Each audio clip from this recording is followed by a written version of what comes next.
Capage TV. Capage TV. Diable a réussi au gouvernement, a réussi tout. Et là, on tire les accords à l'église. Et qu'est-ce qu'il va commencer à faire? À faire des distractions dans le bateau. Au lieu de tant qu'on a tant qu'on a la Bible, ala nana makamama ikasala kibo. Mamuda sala kibo. Même makambo muto azolanda sala kibo tayebi ngazaki. Voilà. Oh ya pasteur Mike, ils a révélé chez tout le monde. Mais on a sala kibo tayebi ngote. C'est ça. On a peine azo sala. Tayebi te. Ezala o azo commenter zolo ba mabe pona bandeko. O ya sala ki en secret tayebi te. Tout ça, le diable cherche à nous distraire parce qu'il dit que Pasteur Mike Azamabe, oui, comme les gens disent oui. Mais la chanson Mike Alamba est bon, ça va te bénir. Il y a beaucoup de gens qui ont reçu Christ à cause de Pasteur Moïse Mbie. Moi, je condamne personne, mais en tant qu'un homme de Dieu, ce que je vais dire, Ezali, diable azoluka a distrait biso na makambo ezanga tina. Ezate que Mike a quoi, biso de télémia, to télémia wana, Mike a quoi. Non, on est contre yo. Prophète Joël Francis, au neuvième message que Dieu t'avait donné. Si réellement tu étais un homme de Dieu, tu es un prophète, zonga na message on zamba pesa kiyo. Na kata spiritualité, to ça na kapena cordon médical ba lien wana. Et ça na batebele azolanda biso esika zali, akola déjà comment na 40 ans, 50 ans, mais a dépendra toujours na famille na ye. A dépendra toujours na maman na ye. C'est-à-dire lien na ye à famille bakate ngote. Besoin d'une assistance médicale à Istanbul en Turquie? Pas de souci. Global Tourisme Service and Business est là pour vous accompagner. Avec des conseillers et guides de santé performants, parlons plus de 10 langues. Global Tourisme Service and Business assure votre accueil à partir de l'aéroport, votre réservation à l'hôtel, votre prise en charge médicale et vous oriente vers les meilleurs hôpitaux d'Istanbul. Et pour ceux qui souhaitent se faire soigner en Turquie, l'agence GTSP facilite l'obtention d'un visa médical turc de partout dans le monde. En collaboration avec Balat Esthétique, nous sommes spécialisés en traitement dentaire, greffe des cheveux, opérations esthétiques et chirurgie plastique. Pour plus d'informations, contactez-nous au +90 1365 32 36. Notre devoir est de vous ramener chez vous en bonne santé. Avec GTSP, vos séjours à Istanbul sont assurés. Vous rêvez d'un teint uniforme et éclatant? La gamme de produits Rude Beauté vous offre un soin complet pour teint d'ébène et pour teint clair. De la lotion à la vaseline pour lèvres, sans oublier les savons et les sérums pour acné. Sa gamme de produits variés élimine les taches et imperfections de votre peau tout en la gardant éclatante et uniforme. Rude Beauté a eu les sous Cynthia Capache Outko Sokola apakola kaba gamme de beauté ya Rude Beauté. Bato nyonso balingi te na bango ezala kaka lokola mwindu yango gamme oyo ata bébé ya apakola ngo olingi te na yo ekita te emata te ozaloka mwindu kitoko e o éclaircir poto na yo oye a gamme oyo mafuta na biso yango nde mikolo nazopakola oyo eza na base ya papaye savon na biso eza na base ya papaye mafuta na biso mpe kitoko oyo balingaka monoko na bango koma lekwa mwa rose bokomi kosisa mpe biso da mpona kobebisa monoko te Rude ya beauté ayebi biso oyo acné sérum oyo eza mpona bato bazala mo elongi ekota babuto ezosakano makasi ozala na poto ozala na afrique buto elingi yo elongi mafuta oyo solution Rude Beauté atieli biso yango so omonake batashe moko esali ngai ya mwindu Rude atindeli ngai mai oyo ezali vraiment naturel ekobebisa yo te ekosala yo allergique te donc nyonso eza naturel omonisa Rude Beauté aosala mpenza baproduit ya kitoko oyo basalango na kati ya mafuta soso pakola mafuta oyo ozwi serum nango otie na kati eza na inconvénience moko te oyo ata bebe ya opakola ngo nazo recommande bino bagame ya Rude Beauté bozala vraiment déçu te o voyager te place à moi te place à malili en tout cas bagame ya Rude Beauté etika kaka date donc conseiller bino bozala kaka toujours fidèle na Rude ndeti na bongo na poso na beba te bosepela na poso na likolo na tingani kaka na Rude Beauté Rude Beauté umela.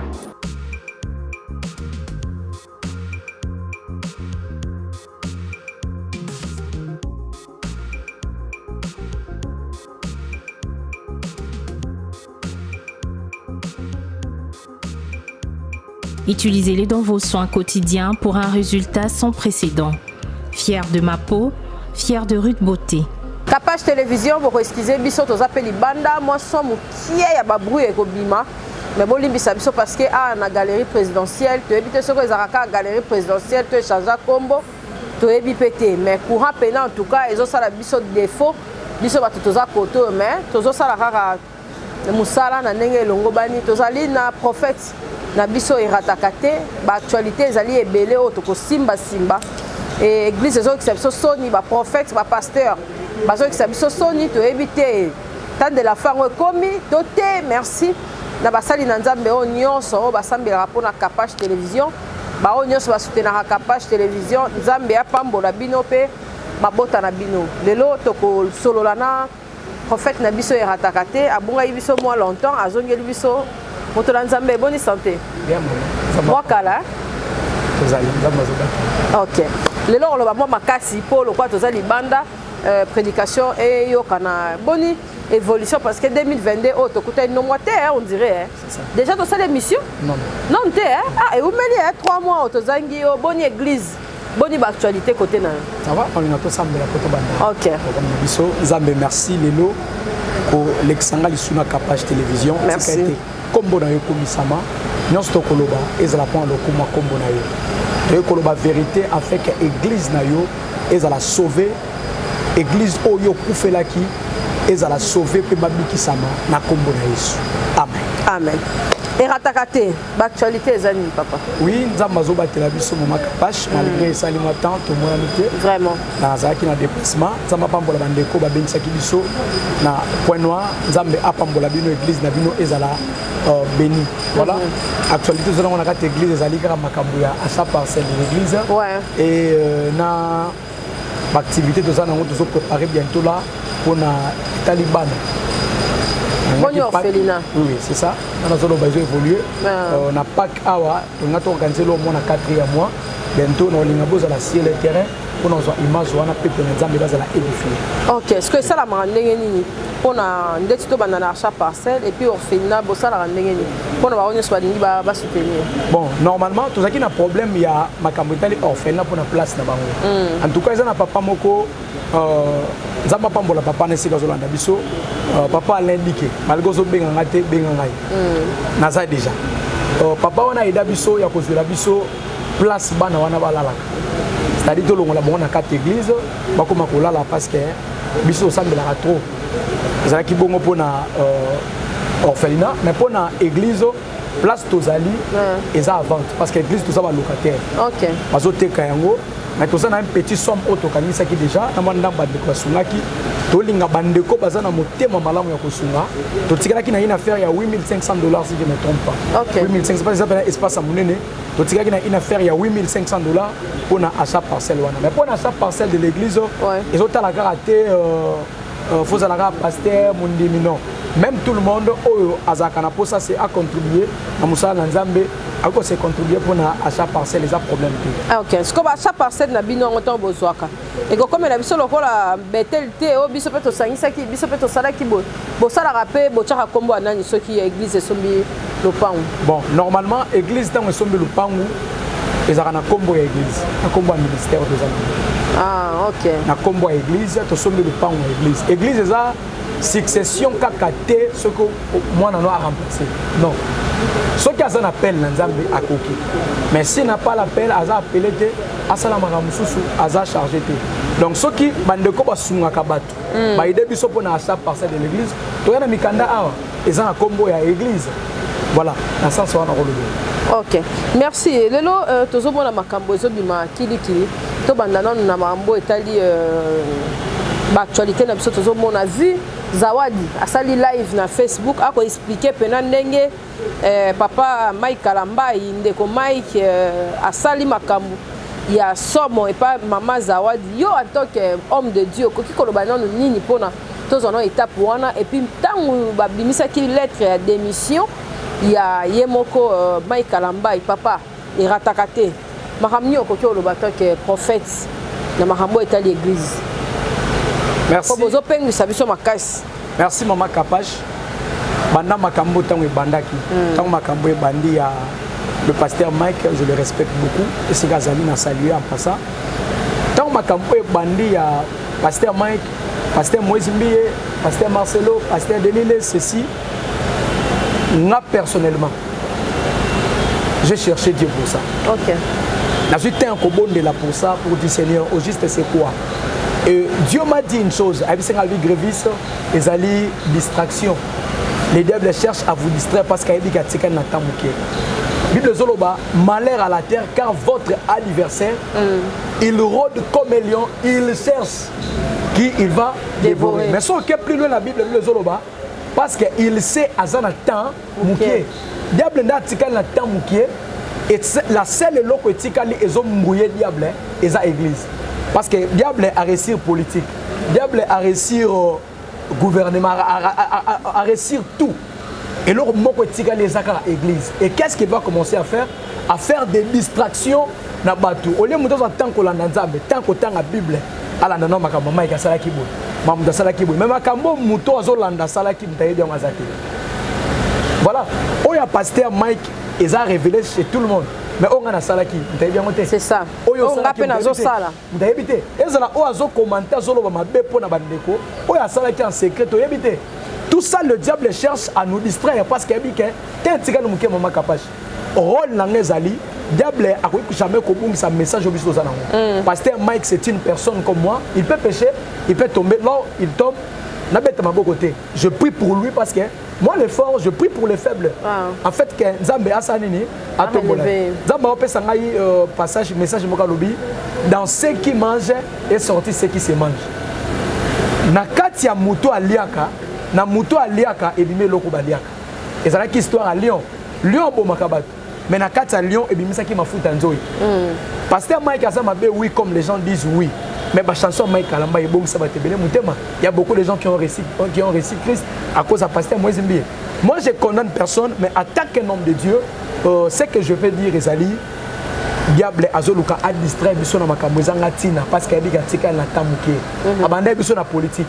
Ote président Koutouboue, président Koufi, ça y est, monde entier, biso total nini, président Koufi. Alors, on a président Koufi, c'est biso pasteur Mike a fait ceci. Donc, tous les gens n'attendent pas pour perdre. Oui, Kinshasa.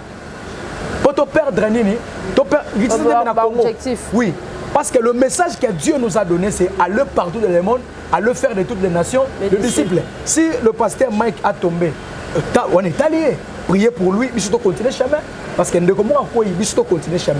Et ça, c'est que Mike a quoi, il faut Mike a quoi. Non, le diable a dit que Tenzamouké et Azoluka a distrait. Voilà, pasteur Mike a sali, ce qui est vrai, parce qu'il a évité. C'est que la femme dit, si réellement est vrai, je vais demander à l'homme de Dieu. Je m'adresse à l'homme de Dieu, le pasteur Mike, et si vous avez peut-être ou bien, vidéo. Si réellement, c'est que la femme dit qu'elle est vraie, ta conscience te dit qu'elle est vraie. Papa, répands-toi. Luka Nzambe, Bongi Sana Nzambe, tu continues chez moi. Voilà, on a quoi. Ok, et puis tu vas condamner qui va lui que Moïse Mbiye a sa source, il y a connu sa maille au nyonso. Parce que ma réunion sur la cherté au Kolobani. Bon, personnellement, j'aime le pasteur Moïse Mbiye. Ouais. J'aime le pasteur Moïse Mbiye par rapport au comportement naïe. On a un silence naïe. Mais on a condamné acte moko l'homme de Dieu le pasteur Rolanda Obat bazo mimayote.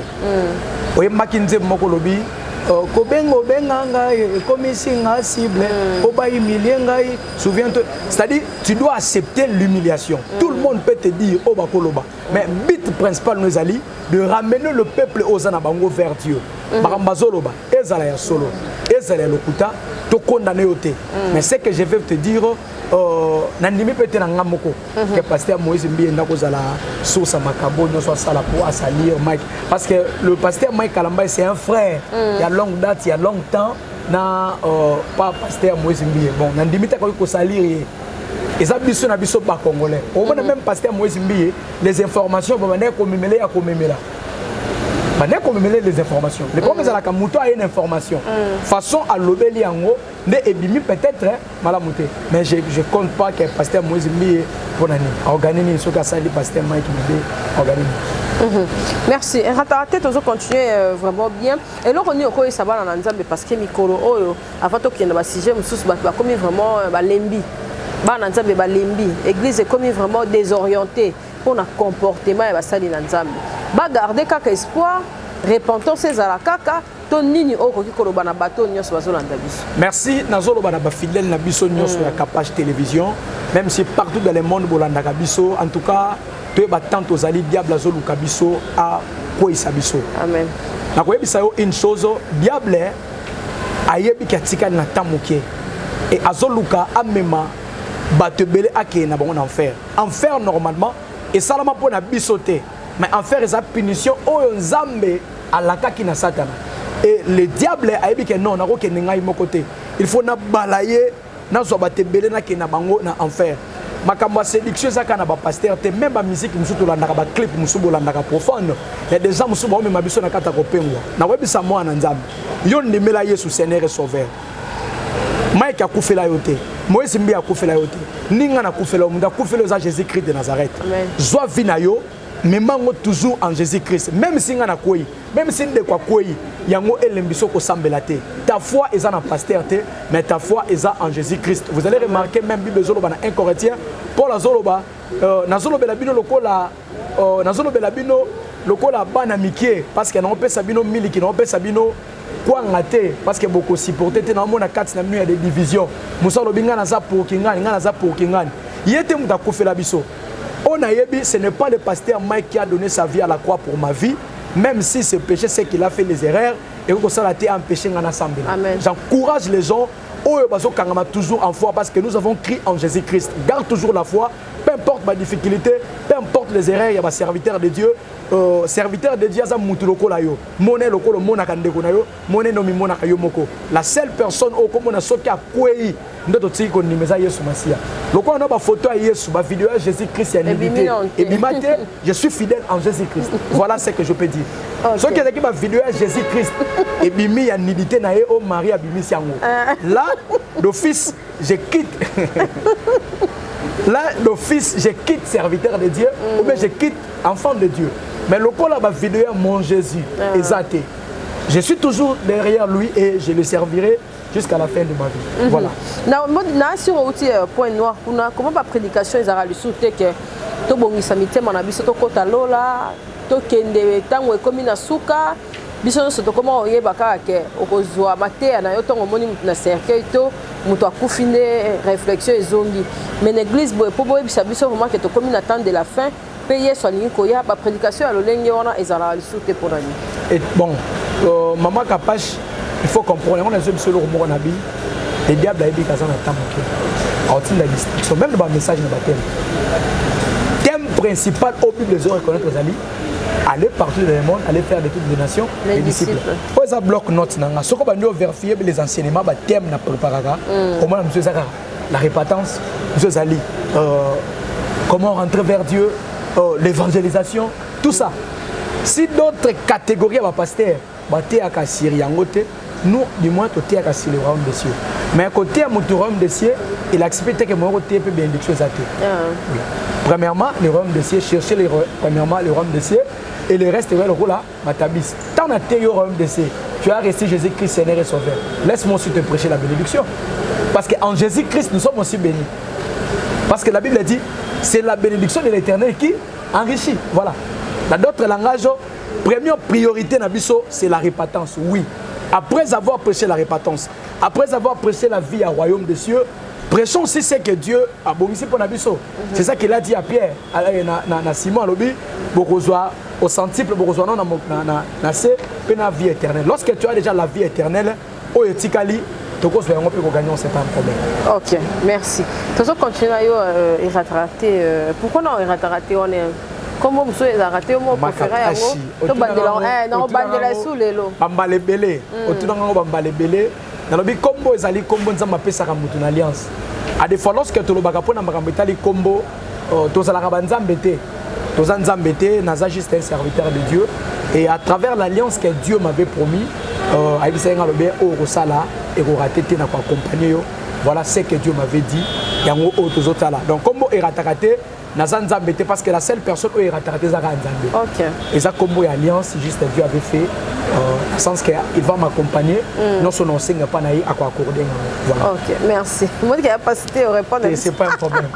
Pour la voix sur Orlando Bisso. Tout le monde va voix c'est bimi de partout, tout le monde peut témoignage, tout le monde événement au Salamaki pour la Francis Tatou.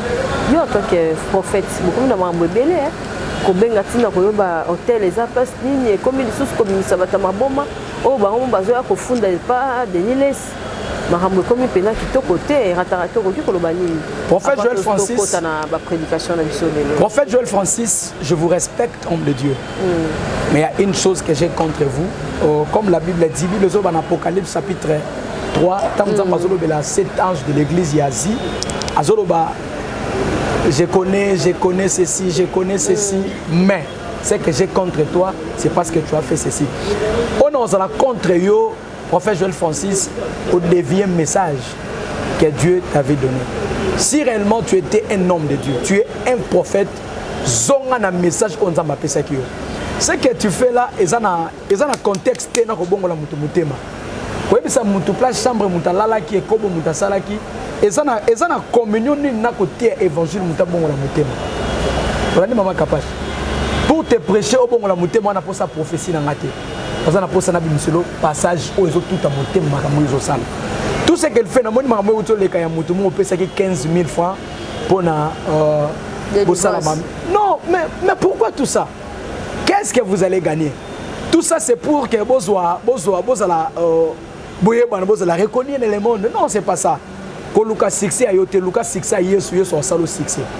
Ce qu'on luka succès à Jésus-Christ premièrement, Yesu est mort salo succès. Na tikala comme on n'a jamais Pierre a que no benga bata Nazareth. Boya binonyo sa pesi bango bon corrompre bango au poto sala miracle. Non. Non. C'est que j'ai contre vous l'homme de Dieu au dévier chemin na yo ngo banaka na Nzambe. Joël Francis oya yambaka Yesu na liboso na mayanjil ba batisa Yesu na mayanjil so na fleuve. Le message qu'il a prêché, il y a moi qui a noté. La vie qu'il avait, il y a moi ça dans le noté. C'est-à-dire on a ça contre nom de Dieu ça, c'est qu'il a abandonné le vrai message pour côté na faux message. Voilà on a koloba. L'homme de Dieu Joël Francis zonga na chemin et Nzambe akoyamba. Voilà c'est ça. OK. Prédication de monsieur le thème na bisezani poto totikelo caméra au merci maman Kapache. Souvent na yaka sona leki na émission na leka kapona bit quelconque. Na yaka pas mate ko sepelisa batu soit na yeka non. Je suis venu lorsque Nzambe a pesi nga message par rapport ya bandeko bazo benga pe biso makambo bandeko tozo kuta na yango. Lelo Nzambe atindi nga na ebisa biso ce qui concerne le lien et l'origine.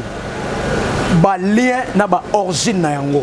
Et ça n'a pas Nzambe ebele lelo aza ya kokangama aza enfermé na ba lien na kolinga totanga makomi na Nzambe si possible par rapport à message oyo Nzambe a tindingai na ko partager na bino de partout ali fongo la Bible na yo na lingi totanga makomi na Nzambe na zana Ézéchiel le chapitre 16 le verset 1er il est écrit ceci: la parole de l'Éternel me fit adresser en ces mots: fils de l'homme, fais connaître à Jérusalem ses abominations. Tu diras ainsi parle le Seigneur, l'Éternel à Jérusalem. Par ton origine et ta naissance, tu es du pays de Canaan. Ton père était amoréen et ta mère une Étienne. À ta naissance, au jour où tu naquis, ton nombril n'a pas été coupé. Le jour de ta naissance, ton nombril n'a pas été coupé. Ombril ezali lien, ezali cordon oyo esalaka en sorte ce qui maman zana zemi na libumu. Oyo esalaka mwana a vivre na kati ya na libumu mama, ezana ba benga cordon médical. Eza singa, eza lien oyo ezo lié mama na mwana. Okomona so mama lié mikate automatiquement mwana pe aza bénéficier na mikate par rapport ya cordon médical.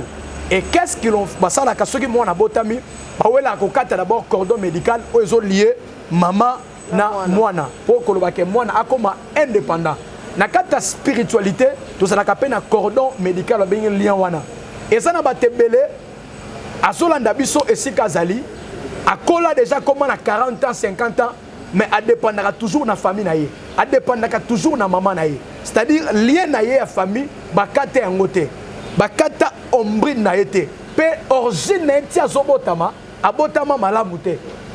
Si baboti ye, babota ye malamute, abotama déjà na problème parce que Bible zoloba, les jours yo botamaka pour na yebiso vérité, papa aboti yo. Avant ça bazo yebisa Ézéchiel. Azaki prophète, un prophète Ézéchiel. Parce que Jérusalem, Jérusalem c'est une personne. Lorsqu'il adresse à une personne, comme aujourd'hui, Dieu dit à Ézéchiel, fils de l'homme, Jérusalem, abomination. Peut-être je fais les offrandes. Azole la poani ko bota nge simbakate. Azole la bande ko musu makambo etambola nge tambola kate. Azole la bande ko musu bazomona makambo menga na zomona elokote. Nenzamba lobi kende ko yebise abomination na ye. Abomination zani. Alobi les jours abotama. Kutu origine na ye tozomone yo na tabaka. Asa mutu ya pays ya Kana. Pays ya Kana za pays ni. Na kala ezalaka babane ko pesa descendance ya mboka kolanisa mamutu. Le Kana bazolobela aza koko ya Noé. Tangu Noé mwana na ye, amoni nidité na ye, Noé zola ke la Kana. Alobi, moni soit Kana, azala esclave ya ba esclave. C'est-à-dire, obotami na pays aussi ba lakela mabe. Ozobota mana libota we si ba teka yango. Ndeko moka benga na point alobi prophète. Naza awa na famille na botama. Ba teka biso déjà na kindoki na famille to yeba kate. Et ça, nous avons une étoile qui est la famille, mais l'étoile est la famille. C'est-à-dire que il y a famille, il y a lien, il y a pacte, il y a source. Il y a une abomination, il y a origine, il y a botami, il y a beaucoup ici, malgré que promettre Batou, Tokena Kana. Mais Kana Nzambazo promettre Biso, et ça là qui mboka kakate ou ezo coulé lien na mien. Kana basolo bela biso awa eza kana ezala ki modi pe ayebisi alobi papa na yo alobi tu diras ceci en parle ton père était amoréen. Qui était un amoréen? Les amoréens basali peuple au bande ko combattre Israël ko bossa na tenzamba zo yebisa Abraham alobi na ko combattre muto ko combattre yo, c'est-à-dire ennemi à Abraham, ennemi à Israël, asa ennemi à Nzambe. Les gens qui combattaient Israël bande ko combattre Nzambe. Et Amoréens, c'est-à-dire les Amoréens, qui génération, il y a tout le monde qui combattre Israël. Ne papa et Moutou Abotami. Asa d'abord nani ennemi en Zambie. Moutou Abotami papa n'est ennemi en Zambie. Maman n'est Étienne. Son ami Étienne au Bazolo Bela Awa. Asa le même pays qui combattre Israël tant Israël a outina kat Égypte. Asa qui ne fait promesse. C'est-à-dire Nzamba Zolo Baboy. Yebisa bango. Tango Botami. Moutolono bakata ngote, c'est-à-dire osaka na sa malédiction.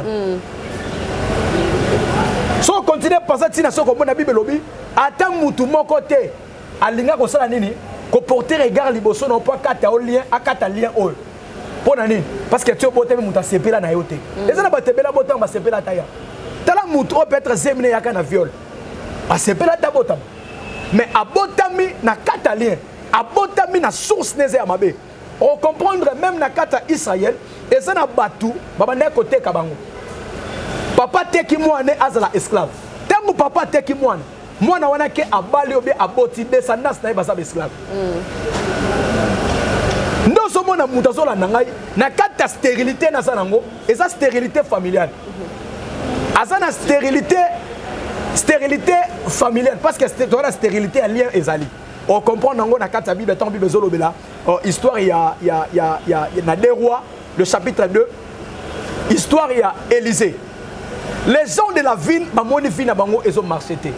Batali, ils ont un peu source, parce que faut comprendre d'abord les années. Lien, ça, on peut par exemple, ça singa où ils ont relié deux ou plusieurs personnes. Na kata lien, au lien du sang. Et ça, comment? Lien à sang. Et ça, soit ça singa ou ils ont sanction na domaine ya sexe. C'est-à-dire que botami na même sexe na ancêtre moko. On comprend la Bible sur le baboui. Les gens de la ville bamoni mboka na bango ezo tambolate. Bamoni makambu na bango ezo marchete. Ba c'est décidé bino to ko fanda boité. Photo Luka prophète. Ba yeba prophète Élisée. Balobi prophète.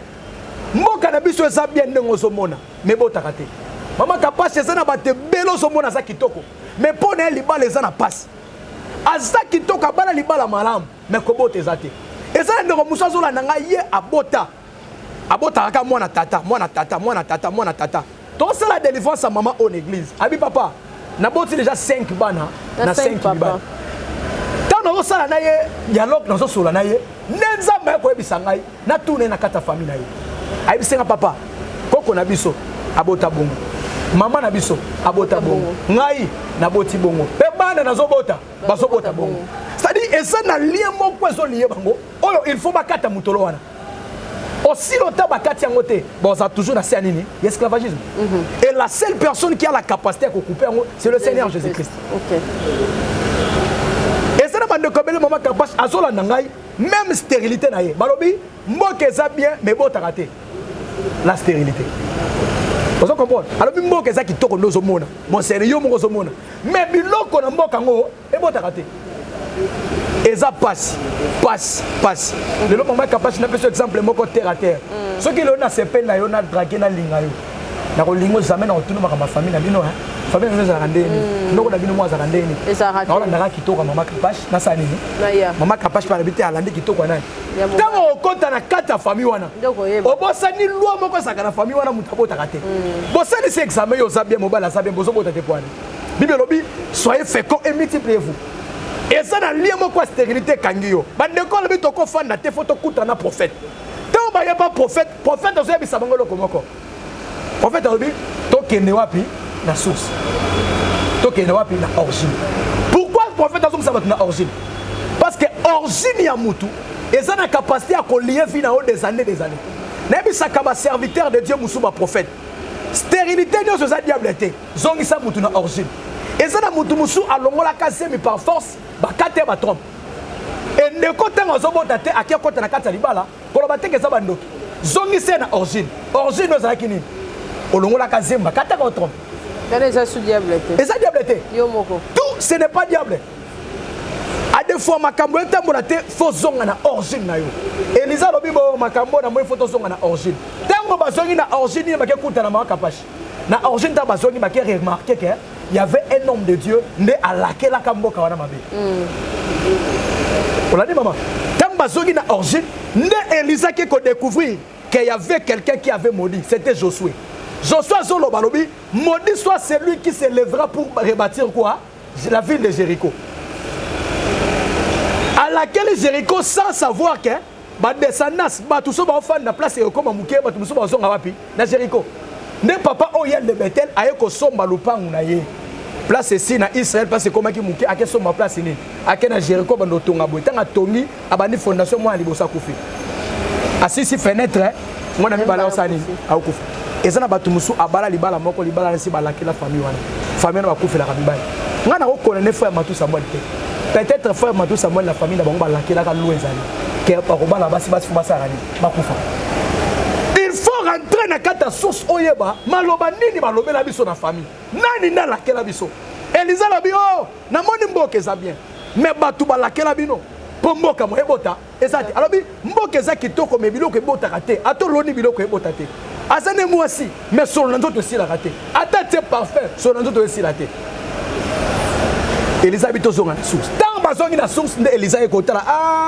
makambo eza na origine ozola nanga makambo ne tambola kate ozola nanga okutana ba difficulté belé pauvreté na yo pasi no eza na mboka te eza yonde zonga na source na yo tala nani esi ateka yo ozwaka musala esimbaka tokobanda musala ekatani okobanda relation moko amoureuse relation esuka na nzela ekatani ekufa esili eza yo te eza mpe bandoki te zonga na kati ya source na yo zonga na origine eza na singa moko ezolie yo eza na singa moko ezokanga yo oyo ezosala asorte ke yo sa sortir te mais na memeli yo bonne nouvelle na ntongo na lelo na nzela ya Kapache télévision na yeli yo la seule personne qui est capable ya kolongola malédiction ya ko briser ba lien o ekangama ya ba origine ya famille na yo c'est le Seigneur Jésus-Christ de Nazareth parce que la Bible dit crois au Seigneur Jésus tu seras sauvé toi et ta famille. Pourquoi la Bible dit toi et ta famille? Parce que nzamba zo ya ba famille sa place origine muto zo wuta même nga na zo la nanga aw na sana origine sika na wuteli soki origine za mabe Ce qui sous sa famille na côté Zamabe. Au quotidien, na komona bola manzambeke. Obala na famille, obala famille na batekango. Obala na famille bangangasi balakela libota na bango. C'est-à-dire, munoso obala à côté na kata famille fa kufi la kabana. Nzamba tininga na bisayo. Tu as été déçu. Mais aujourd'hui, le Seigneur a mon atininga lobi kende grévis. Je t'envoie afin que mon peuple bazwali pamboli. Afin que mon peuple bakangolama. Na kata ba coutume, na kata ba loi établie à famille na yo. J'espère que ça c'est notre kanata muké. Ceux qui obengi biso mama kapasha kopesa numéro et toko sola approfondeur, toko approfondir pour na koyebisa yo les secrets monsieur za la kanakata ba source ya batu o ba vivre même ba maladie musu ba patambo na minganga ba bikate. Maladie musu esimba ratisi la raté ba ka musu esi la raté ata muta sambeli façon na kata source et na kata source voilà. Merci. Merci l'homme de Dieu et Ratakate. To comme il déjà possible ça. Tu retiens numéro à téléphone pour soutenir l'église, s'attacher sur nayo pour la prière, la révélation, belé. Mot gentil pour nous balandi biso lelo et puis pour te conclure l'émission. Merci. Merci d'abord Nzambe oazo batelangai, Zambo oazo pesa biso pema et na kopesa un grand merci na Maman Kapache pour la confiance au Bozarano Royamba Biso, Toyaka na chaîne Nabino. Et je dis un grand merci na couple pastoral Papa Adjani depuis Belgique, Bazola Nabiso. Na lobby un grand merci na Papa Alain Dike, Azana France. Papa, na ça déjà dans les na ça déjà na kin, na ose la appel na yo. Et un grand merci na couple ya Papa Michael Aza na États-Unis, mobile ya maman le nom échappé mais il y a maman Gabriel merci papa Michel Motema maman Gabriel depuis États-Unis benga biso to kosola makamwiza ebele onzambe atalisi biso pona couple na yo un grand merci na bandeko nyonso bazaka na posa ya kolanda biso na ba chaîne o bopesa biso ba conseil bobenga biso po abalobaka boete balobaka boye nzamba lola apambola bino pe na ko solliciter aide na bino pona achat parcelle toza nango ya église. Toza une affaire besoin ya $8,500 ya pamba. Au mouvement ko beta pétrole binga na pesi yango pona nzambe. Soko pesi yango ato tini na canal la maman Kapache et au comme la biso et le kumo zonga pa nzambe. Voilà ce que je peux dire yango na maman. Merci. Merci na ba balandi biso ezaki wana prophète Ratarate. Merci na John Mystique Muteba, Arsène Maela. Merci na ba onyo balandi biso numéro eza wana en tout cas bozanga te ko benga pona ko soutenir œuvre de Dieu nzambe ya ko pambola bino. On a les lots, tous ceux qui ont un beau s'abonner, beau aimer, beau partager mes missions à Bissau. Bye. Kopengwa te ya souffrance eza langage ya suka nzambe te nazobondela ndeko aza na pasi lelo ozangi mbongo lelo na beza langage ya suka nzambe te nalobi na koti na kati ya pasi na yo na tie loboko ya kondima nalobi na bimisi yo na souffrance wana bima au nom puissant de Jésus-Christ kotikala wana te na déclarer pe na Kapage TV à cause ya koyamba ngai na mission ya lelo c'est-à-dire au contribuer na évangélisation tika ete nzambe na nga memo musika esiko bato bakomema yo te esiko mbongo komema yo te lo sambo emema yo na le besoin dépendre na yo te besoin dépendre de la capacité lo sambo oyo mokolo moko yeso akoti na kati ya piscine bato nyonso bazobika na mai mais za na mutu moko abikaki na mai te na lobi couloir efungwami na tongo lelo mpo na Kapage kombo na ngolu ngolo ememo bisika mbongo komema yo te esika ba relation komema yo te ngolo ememo mosika na kombo ya Yesu Kristo au nom puissant de Jésus maintenant sambela pona moto nyonso na yambi Yesu lokola mokonzi pe mobikisi te na lingo kanka miso na yo olanda nga na maloba oyo loba kolo Yesu natambusaki bomoi na ngai moko e lelo na yo kimbianga na yo pe na ndimi appel na yo na yambi lokola mokonzi pe mobikisi na ngai kota kati na ngai kamba ngai tambusa ngai na kombo ya Yesu Kristo yawe merci pour ki lo sambo na ngai merci pour na bato bikisi et merci pour na bato bayambi yo lokumu ezonge pai na parce que fête moko sami na lola parce que molimo moko abongoli motema na kombo ya Yesu Kristo nde tout bon nde tout le 3 fois amen amen amen amen amen amen. Merci beaucoup. Merci pasteur Chico Marfila nzambe apambola yo apambola pe bato nyonso tiki na Angola apambola pe bato bayambi yo ana Kinshasa. Merci na Arsène Maela, merci na baronyo so balandi biso en tout cas numéro ya moto na nzambe to ko tchango ndenge to tchaka ba balimba contacter bozanga te ko na contacter Zambia Pambola Bino, prochainement Toroyamba Olisusu. Voilà. Et au salon, c'est vraiment bien. Merci bye, beaucoup. À la prochaine. Ok, bye. Mon pépé, Bien-aimé dans le Seigneur, amoureux de la bonne musique du royaume, retrouvez le single Benela du frère héritier Songolo. comme à mon côté, épée ça me libiso. Une chanson qui vous accompagne dans des moments de prière et toucher les trônes de l'Éternel. Belela,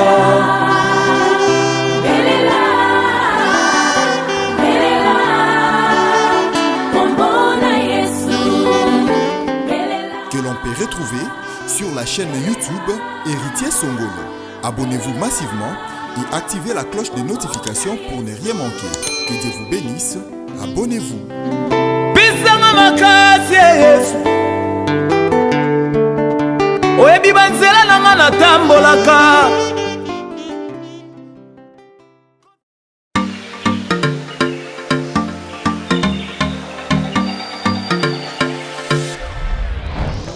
Papa, oredezo yango. Est-ce que biloko yango eseyaki? Kokote les awad. Mbote na biso? Mbote? Mama Kapash. Yo poza. Ah na oredezo. Na conteneur. Na conteneur bakaro ya chantier. Ba ebisinga sérieux za makasi hein. Eza pe na agence ya mbongo. Soko tindeli mutu mbongo pona kozwa yango eza facile. Kobosa na te oredezo eza pe na flat hotel. Bino batu bovanda kalibana mboka kolala na ba condition ya kitoko Luka Oredezo. Notre restaurant vous propose une exquise cuisine qui fait le bonheur de gourmands. C'est aussi une boutique de vêtements sur mesure au prix du prêt-à-porter. Papa bossa de l'euro. Na bosani. Livraison à domicile. Na ndaku na yo. Na ba petit colis. Baye kotikela yo. Presse ezali. Bino moko boyoki. Soki omonike na famille bozalaka na bata mabe biloko ebungaka pamba pamba. Hein? Awa livraison à domicile ezali. Bakozwa bake kotikela yo tina porte ndaku. Oredezo soki oyaka te Kongo ningake kufa. Nous disposons également d'un service de sécurité pour toutes vos manifestations et un service de location de véhicules. Ozana poto pona kotinda biloko tela ba adresse yango wana na ba numéro de téléphone contactez Oredezo okozwa biloko na yo nengo tindi. Retrouvez-nous à Kinshasa au numéro A8 de l'avenue d'Ibaya, quartier Matongé dans la commune de Kalamou, derrière la maison de la Bible, et au numéro 44 de l'avenue Baoumbu dans la commune de Matete. En Angola, martyr de Kifuangondo vers l'aéroport international de l'Angola.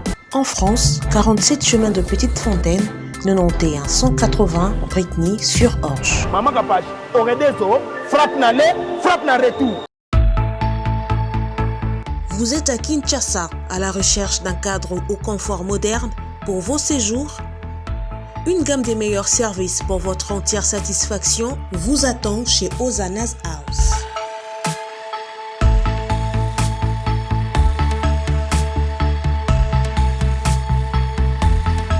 Son salon VIP vous offre un espace de travail, de détente et de restauration relaxant, climatisé,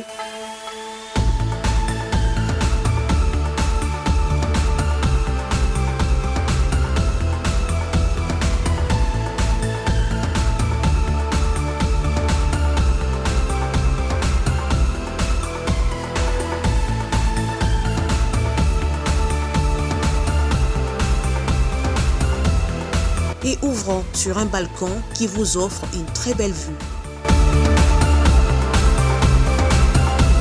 Et d'une cuisine entièrement équipée.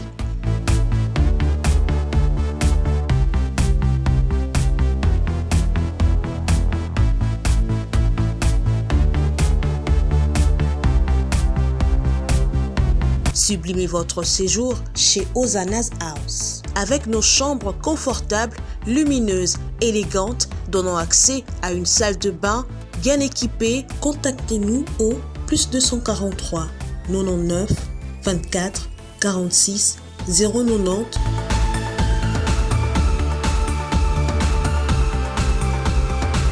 ou encore au +61 420 513 456. Situé à Kinshasa au numéro 5 bar A du quartier Malandi 1 dans la commune de Matete, référence à Revodacom, un accueil exceptionnel chez Ozana's House. Sly with Rose, vous offre ses meilleurs produits, des robes de soirée,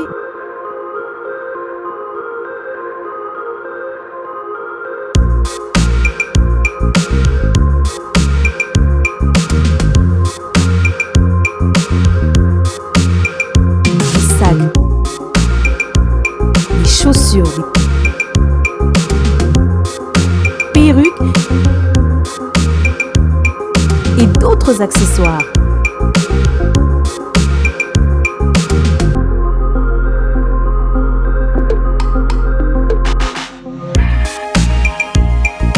Nous sommes disponibles partout dans le monde, 24 heures sur 24 et 7 jours sur 7. Pour plus d'infos, contactez-nous sur +614 70 68 51 65 ou sur nos pages Facebook et Instagram. Sly with Rose. Capage TV. Capage TV.